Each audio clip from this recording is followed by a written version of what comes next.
Labą dieną. Šiandien turim 131 užsiėmimą. Praeitą kartą kalbėjome apie Lietuvių tautinį sąjūdį XIX amžiaus pabaigoje, XX amžiaus pradžioje. Šį kartą pratęsime. Pirmiausiai apie pirmąsias politinės partijas. Taigi nuo pat tautinio atgimimo laikų Lietuvoje vyravo 3 visuomenės politinės srovės. Pagrindinė kova vyko tarp pasauliečių ir katalikų inteligentų. Savas idėjas propagavo socialistai. Lietuvoje socialistai veikė ne tik per tautinio sąjūdžio spaudą. Jie pirmieji ėmė burtis politiniu pagrindu, tai yra steigė būrelius, įkūrė partiją. Pirmoji politinė partija Lietuvoje susikūrė 1896 metais Vilniuje. Susirinkę socialistų būrelių vadovai įkūrė Lietuvos socialdemokratų partiją. Pirmajame suvažiavime dauguma buvo už nepriklausomą, laisvu noru susijungusią federacinę respubliką, susidedančią iš Lietuvos, Lenkijos, Latvijos, Gudijos ir Ukrainos. Į tautinio atgimimo kelią Lietuvos socialdemokratus pasuko Steponas Kairys, Vladas Sirutavičius ir Augustinas Janulaitis. Per socialdemokratų laikraščius ir raginimus pirmieji pradėjo propaguoti Lietuvos nepriklausomybės idėjas.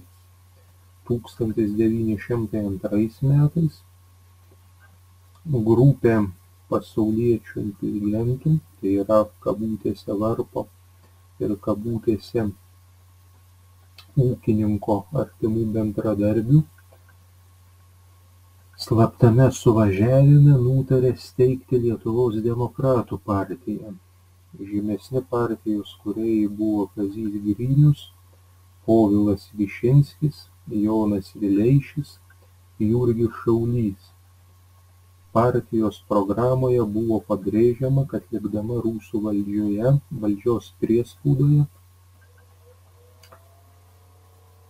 lietuvių tauta neturės nei teisių, nei laisvės.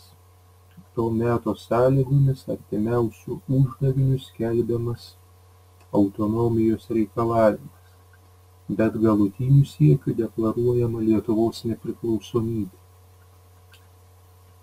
Apie carizmo politikos krizę. 20 amžiaus pradžioje pakito carizmo tautinė politika.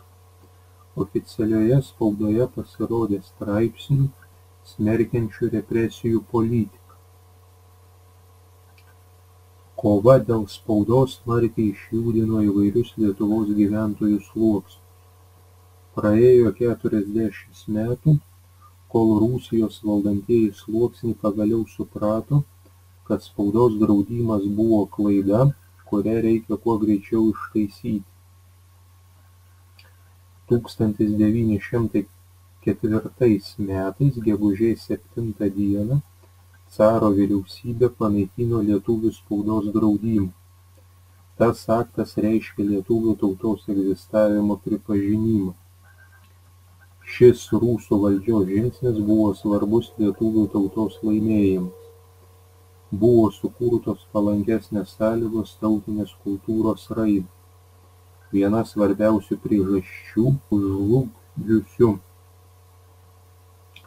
spaudos draudimo politika buvo lietuvių inteligentijos leidybinė veikla užsienyje ir aktyvi knygnešių kova pačioje Lietuvoje.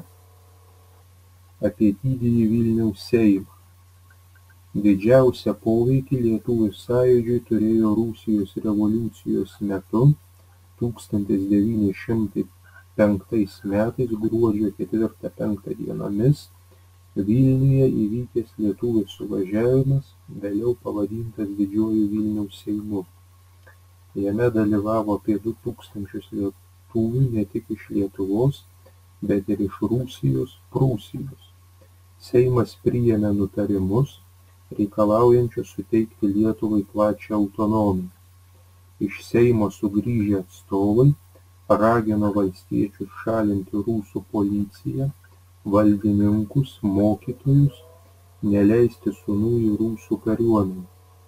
Rusijoje ir Lietuvoje, plintant neramumams, rusų valdžia susirūpino kuo greičiau nuslopinti revoliucinį sąjūdį ir vėl grąžinti buvusią tvarką.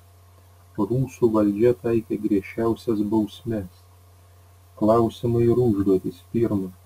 Trumpai papasakokite apie pirmąsias politinės partijas. Kokie buvo lietuvių pirmųjų politinių partijų tikslai? Pasakokite ir atsakykite remdamiesi pateiktą medžiagą ir žiniomis. Antra. Trumpai papasakokite apie carizmo politikos krizę. Kuo ji baigėsi? Pasakokite ir atsakykite remdamiesi pateiktą medžiagą ir žiniomis. Trečia.